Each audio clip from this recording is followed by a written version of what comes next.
अल्हम्दुलिल्लाहि रब्बिल आलमीन वस्सलातु वस्सलामु अला सय्यिदिल अंबिया वल मुरसलीन अम्मा बाद। आज का हमारा सवाल है, ज़कात इस्लाम में क्यों ज़रूरी है और ज़कात किस हिसाब से दी जाए। अल्लाह रब्बुल इज़्ज़त ने अपने नबी सल्लल्लाहु अलैहि वसल्लम के ज़रिए इरशाद फरमाया है, और ख़ुद भी अल्लाह रब्बुल इज़्ज़त ने सूरह तौबा में इरशाद फरमाया है, खुज़ मिन अमवालिहिम सदक़तन तुतहिरुहुम व तुज़क्की बिहिम बिहा। ए मोहम्मद सल्लल्लाहु अलैहि वसल्लम, इनके मालों से सदका ज़कात वसूल कीजिए, जिसके ज़रिए इनको और इनके मालों को तो पाक और साफ़ करेगा।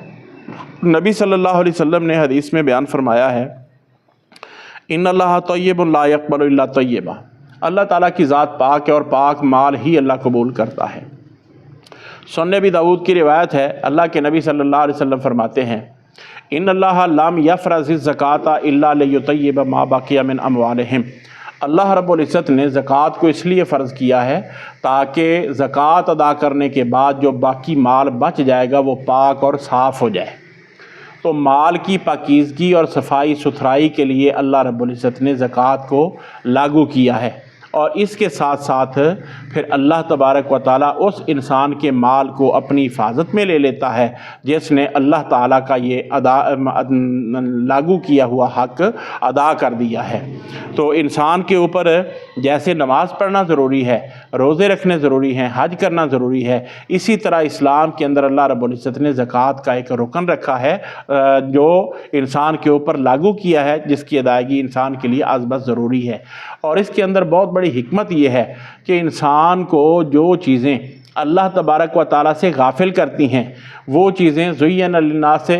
हुब्बुश शहवात मिनन निसाए वल बनीन वल क़नातीरिल मुक़न्तरत मिनज़ ज़हब वल फ़िज़्ज़ा। लोगों के लिए औरतें, औलाद और ख़जाने ये बड़े मुज़य्यन कर दिए गए हैं जो इंसान को बड़े पसंद हैं और इनके साथ इंसान बड़ा मोहब्बत करता है। तो ये चीज़ें हैं जो इंसान की राह में रुकावट बन के अल्लाह ताला से गाफिल करती हैं। अल्लाह रब्बुल इज़्ज़त ने इन सारी चीज़ों के बारे में कुछ ना कुछ ऐसी बातें मुकर्रर कर दी जिनकी अदायगी इंसान पर लाजिम करार दे दी है, ताकि इंसान वो अदा करे तो इंसान की जो वो मोहब्बत बेजा इन चीज़ों के साथ आनी थी ना, उससे इंसान किनारा कश हो सके और इंसान की अल्लाह तबारक व ताला के साथ मोहब्बत जो है ना वो गालिब रहे।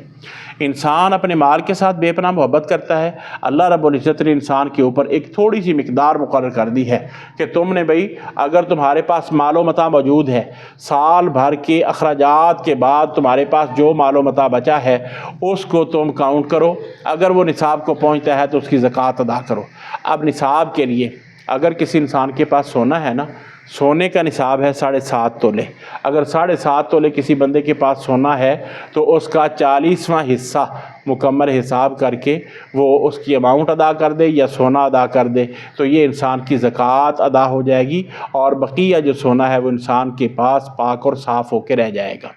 अगर इंसान के पास चांदी है तो उसके लिए है 200 दिरहम। 200 दिरहम यानी 52.5 तोले चांदी। अगर इतनी चांदी है तो उसमें से भी 2.5% 40वां हिस्सा अदा कर देगा, तो बाकी मांदा चांदी उसके पास पाक और साफ़ होकर रह जाएगी। अब वो उसको कनज़ नहीं कहा जा सकेगा।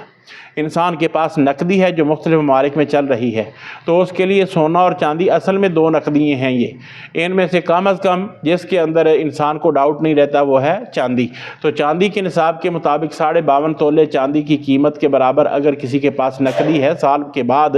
तो वो उसमें से 2.5% के हिसाब से ज़कात अदा कर दे तो उसकी वो नकदी पाक और साफ़ हो जाएगी। और दूसरा है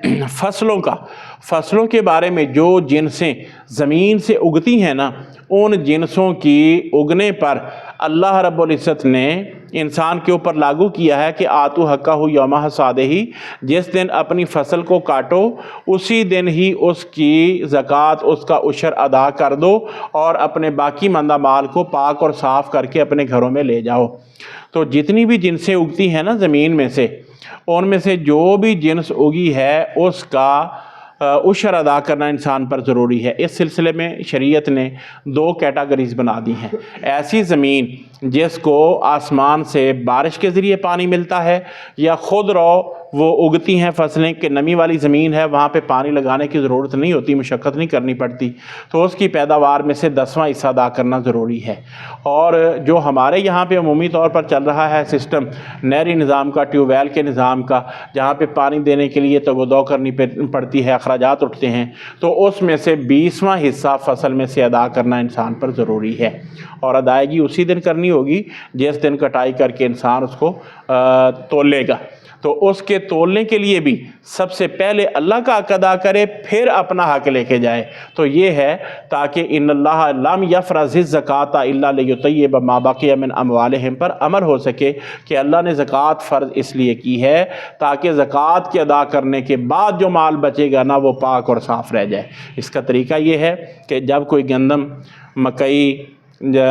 جوار، باجرہ اور دھان اور ایسے ہی سرسوں، اس طرح کی جو بھی جنسیں ہیں، جب ان کو تولنے لگے نا تو سب سے پہلا جو تھیلا ہے نا وہ بھر کے اللہ کے نام کا ایک سائڈ پہ کر دے، باقی 19 تھیلے اپنے لیے رکھ دے، پھر اگلی 20 پر پہلا تھیلا اللہ کے نام کا بھر کے رکھ دے، پھر 19 تھیلے اپنے لیے رکھ دے۔ تو اس طریقے سے ادائیگی بھی ٹھیک ہو جائے گی اور اللہ تبارک و تعالیٰ برکتیں بھی عطا فرمائے گا۔ آگے رہ گیا ہے جانوروں کا مسئلہ کہ جانور اگر کسی شخص نے رکھے ہوئے ہیں تو اس کے لیے ضروری ہے کہ وہ جانور سال کا اکثر حصہ باہر جنگل میں چر پھر کے گزارا کرتے ہوں اور تھوڑا وقت وہ گھر میں باندھ کر کاشت کیا ہوا چارہ ان کو ڈالا جاتا ہوں۔ تو ایسی جو مد میں آتے ہوں گے جانور زیادہ دیر تک باہر چرنے والے، تو ان جانوروں پر زکوٰۃ لاگو ہوگی۔ ان جانوروں کا نصاب یہ ہے کہ کم از کم کسی بندے کے پاس اونٹ 5 ہوں گے نا تو پھر 1 بکری زکوٰۃ کے طور پر لاگو ہوگی، اگر 10 ہوں گے تو 2، 15 ہوں گے تو 3، 20 ہوں گے تو 4، اور پھر آگے جب 25 پہ چلا جائے گا، 25 سے 35 تک 1 سالہ بوتی، اونٹ کی بچی 1 سالہ وہ ادا کرنی ہوگی، اور پھر 36 سے 45 تک 2 سالہ بوتی، 46 سے لے کر 60 تک یہ 3 سالہ اونٹ کا بچہ وہ اللہ تبارک و تعالیٰ کی رضا کے لیے دینا ہوگا۔ 61 سے لے کر 75 تک 4 سالہ جو اونٹ جوان ہے نا وہ دینا ہوگا، اور پھر اس کے بعد اگر 76 سے لے کر 90 ہو جائیں گے تو پھر 2 سالہ 1 سالہ 2 بنت لبون دینی ہوں گی، اور اگر 90 سے 120 تک چلے گی تو پھر 2 سالہ 2 بچے جو ہے نا اونٹ کے وہ دینے ہوں گے۔ اس طرح یہ اونٹوں کا نصاب ہے۔ اور بکریوں کے نصاب میں بکریاں جس کے پاس ہیں ان کو 40 بکریاں اگر کم از کم ہوں گی اور اکثر طور پر باہر چر پھر کے گزارا کرتی ہیں، 40 سے لے کر 120 تک 1 بکری دینا ہوگی۔ 120 سے اوپر 21 بھی ہو گئی، 200 تک 2 بکریاں دینی ہوں گی۔ 200 سے لے کر 300 تک 201، 2، 3 یعنی 1 بھی اوپر ہو گئی تو پھر 3 بکریاں دینی ہوں گی، اور جب 300 سے اوپر جائیں گی تو پھر پورا 100 ہونے پر یعنی 400 ہونے پر چوتھی بکری لاگو ہوگی، اگر 400 سے کم ہیں تو پھر چوتھی بکری لاگو نہیں ہوگی۔ گائیاں اور بھینسیں، اگر انسان نے گائیاں اور بھینسیں رکھی ہوئی ہیں تو ان کو ملا کر تعداد 30 بنتی ہے، تو 1 سالہ بچھڑا یا کٹا وہ اللہ تعالیٰ کی راہ میں زکوٰۃ کے طور پر دینا ہوگا، اور اگر 40 کی تعداد کو پہنچتی ہیں تو 2 سالہ کٹا بچھڑا وہ اللہ تعالیٰ کی راہ میں بطور زکوٰۃ دینا ہوگا، جس کے ساتھ انسان کا مال پاک ہو جائے گا۔ تو اس لحاظ سے ان چیزوں کی زکوٰۃ ادا کر کے انسان اپنا مال پاک اور صاف کر سکتا ہے۔